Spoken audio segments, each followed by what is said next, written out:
What's up, guys? Welcome back to the channel. Here we are with another reaction. In this video, we have reporter faced Australia's most wanted man, accused Porepunkah gunman. I'm intrigued to get into this. I remember reacting to the video about the Porepunkah shooting, a man who shot and killed two cops and injured another, which is absolutely despicable. That definitely's got to be the most wanted man in Australia for sure. So before we dive into this, if you guys happen to enjoy, please don't forget to subscribe, give the video a thumbs up, and let's get to it. Hello, I'm Ali Langdon. Welcome to A Current Affair. Our history with Australia's most wanted. Coming up, the day our reporter came face to face with Desi Freeman, the man accused of killing two police officers in rural Victoria. But first, they were murdered in cold blood.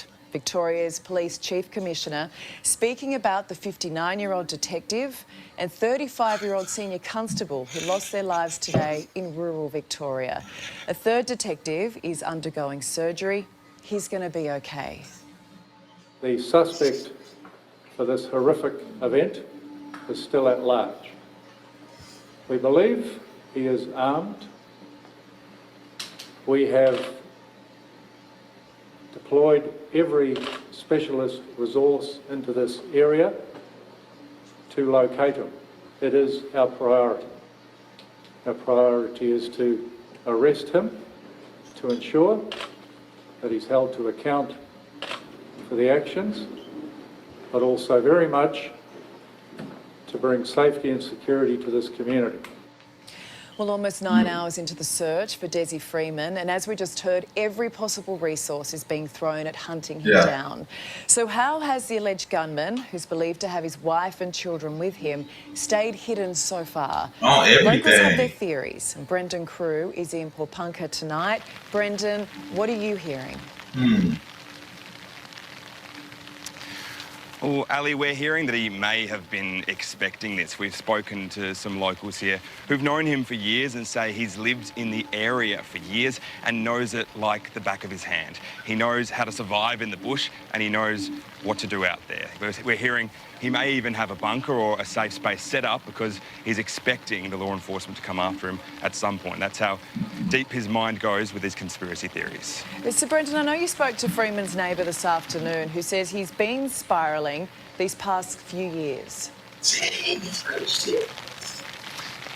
Yeah, we spoke with a man who lived next to him for a few years and witnessed his mental state really go downhill. We know he's a sovereign citizen, which means that he has no respect for the law and thinks he's above the law. And we know he's been in trouble with the law, trying to get around it as well. He's been arrested many times. Police know him in these parts.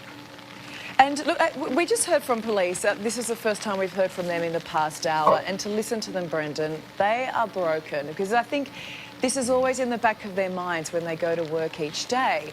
But the police commissioner was explaining that 10 officers were executing that search warrant. There was a risk assessment done because Freeman was known to them. But it just goes to show that this is a dangerous job. 100%, it goes to show this is a dangerous job. And I mean, before this happened, it's a job where you're stepping out there every day and you're trying to protect and serve the citizens, but you don't know which citizens are trying to hurt you. You don't know what situations you're going to get yourself involved in.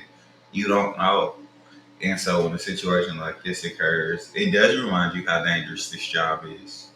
And it's just absolutely tragic and heartbreaking for these men and the families that lost these men like that. Yeah, good.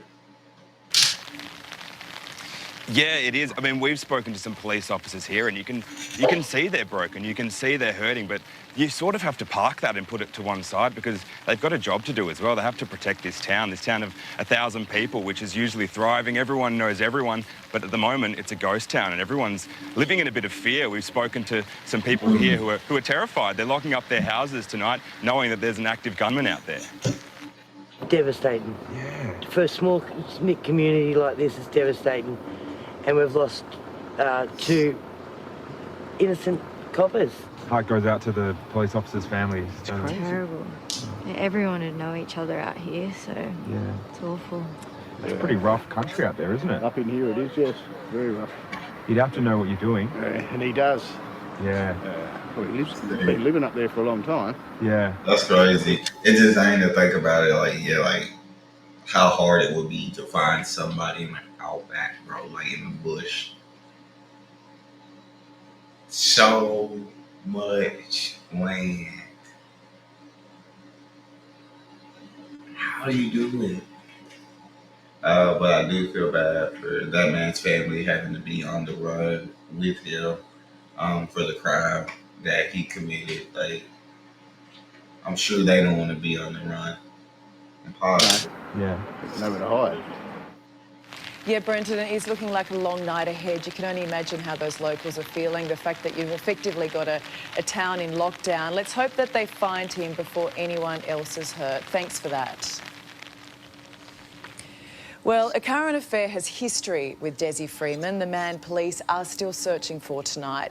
But he wasn't the villain in our story 7 years ago. He claimed he was the victim, at war with his neighbours. Reporter Marty King met him. And I think I reacted to that video. It is full-out war, and they are the Yeah. instigators of it. I'm pretty sure I reacted to that. Accused of shooting 3 police officers today. I spent an entire day with him and his family back in 2018. Desi and his wife Marley claimed they were being harassed and intimidated by neighbours. Yeah. Definitely reacted to that video, and I was absolutely on his side in that video.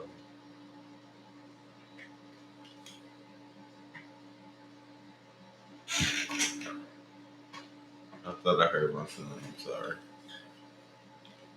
He's moving around a lot.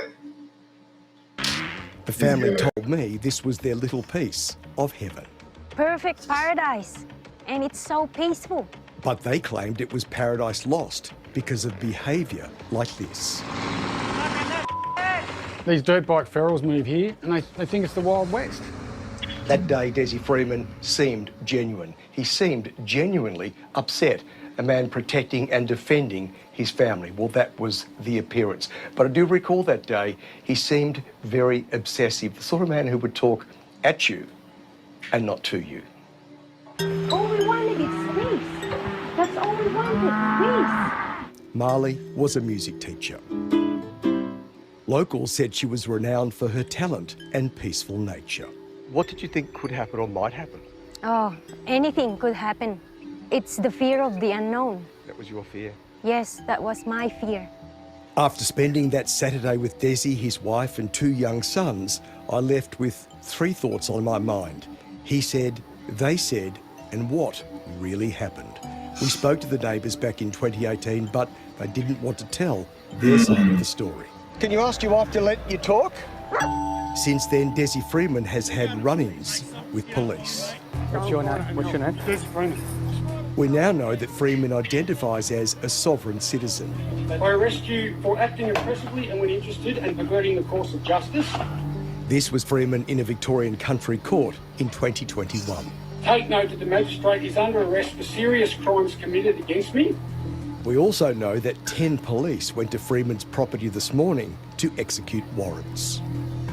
After 7 years, who knew it would end like this? It is full-out war, and they are the instigators of it. You can spend a day with a man, but who really knows the person within? Well, Peter...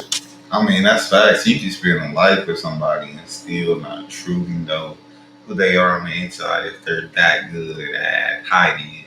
And so I absolutely agree with that reporter, but that's disgusting of him, man.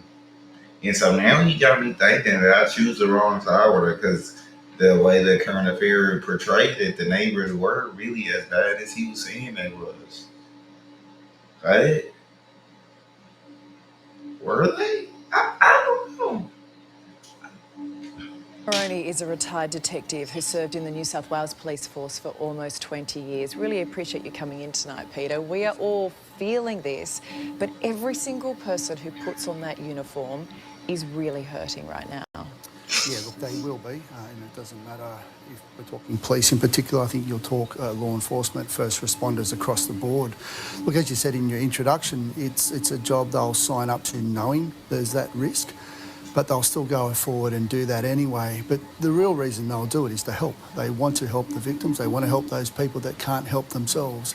And you can ask any officer in uniform or a detective and they'll give you the same answer. Yeah, I mean, you've lost friends, colleagues in the force. It's a day you don't really get over, isn't it? No, look, it's not. You know, unfortunately, I've had 3 friends being killed in the spate of just on the 18 years that I was a member of the New South Wales Police. It may sound a bit silly that you'll hear of a police officer dying and perhaps interstate, and it does resonate. But when it is someone that you know, it brings it home a lot closer to give you that realisation that your job is dangerous or can be dangerous at times. But again, we'll certainly do it from the point that you'll do it because you want to help. And I just think of those officers I feel like absolutely when things hit close to home, like you just feel it. Like, I mean, because it's hitting you, it's affecting you now, right? And so when that happens, you start to feel it more. Like you said, you start to understand how dangerous this job is even more. You see it happen in other tales. You feel bad. You feel terrible. But you're like, in your head, like, I feel like after you've been working so long and nothing's happened to you, like, just another day. And then something like this happens. Like you said, it reminds you, like, you really have to have your guard up at all times. Like you can't relax in this job. It's too dangerous of a job. On the ground, they're working very, very hard tonight. It's almost like they have to put that grief to the side, don't they? Because there is still a job to do. This person is out there. This person is armed. There is a community at risk. They've just got to get on with it. Yeah, it sounds very fundamental, doesn't it? But yes, you're right, they do have to simply get on with it. And depending on what we talk about here, we're going to have multiple police from multiple disciplines being at that scene. You'll have crime scene investigators, you'll have the tactical teams that are there, the dog units that are there. They will, I have no doubt, know or have a degree of knowledge around the people that have been unfortunately killed. That will make it harder. But they are professional. I have no doubt Victorian police are some of the most professional that there are in the world, and I have no doubt they will bring this job to a resolution. I think most of us hearing this today, our first thoughts were the eerie similarities between this and Williambilla, that shooting 3 years ago where 2 young constables were shot and killed by so-called sovereign citizens. So many similarities. Look, there is, and you know, we certainly don't want to speculate, and we'll leave that because I have no doubt a coroner will look into these matters and those similarities will be drawn. The sovereign citizens are a unique risk unto themselves, and not only to law enforcement. We train a number of regulators around the country, and they will tell you of ample problems that they have and encounter, and that will certainly be a key part of the coronial inquiry that will come. Yeah, and I guess here we are speaking a little bit more broadly, but when you look at these radicals, and a lot we saw came about during those pandemic years when people were shut up, but they were closed up, I should say, but like they follow these conspiracy theories. They believe the government is illegitimate. They hate police. That is scary stuff. Yeah, look, it is, and the phenomenon of being a sovereign citizen is certainly coming to the forefront. You see ample YouTube videos that get placed on at all times, and for your viewers, simply a sovereign citizen is someone who does not recognise the law of the country that they're in, and they basically want to do what they want to do.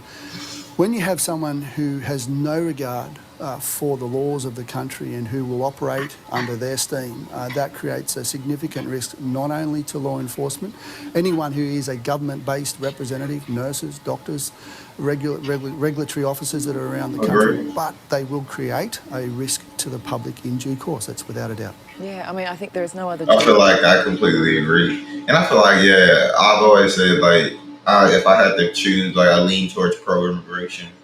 But I do agree with him. Like, if you are going to be in a country, and I'm not making this whole thing about immigration, but I mean, you gotta follow the rules, the law of the land. I think that's just obvious. Like, no matter where you go, you have to follow the law of the land, and you have to follow. Not saying like you should. You have to follow the law of the land. So for anybody, citizens as well as immigrants, like, these are the laws. You got to learn the laws of the country. And if you break those laws, there has to be consequences. Will you get out of bed each day knowing that your life is possibly at risk? Look, you're spot on, Ali, but, you know, and as I say, you could talk to any current former serving law enforcement officer. They understand that risk, they'll accept that risk, but it's there because they want to do a greater good and help those that can't help themselves. Absolutely. Really appreciate your My time, pleasure. Peter. Thank you. Thank you. And can I say right now that our thoughts are with those officers' loved ones and the entire police force. You go to work each day to protect us. You should come home safely to your families. Agreed. Well, I completely agree. I wish that was the world that we lived in. That would be absolutely freaking amazing. Unfortunately, we live in a world where tragedies like this happen every day, and you hate to see something like this. That's all we have. I hope that y'all enjoyed. If so, please don't forget to subscribe. Give it a thumbs up. Check out the next. I'll see y'all next time.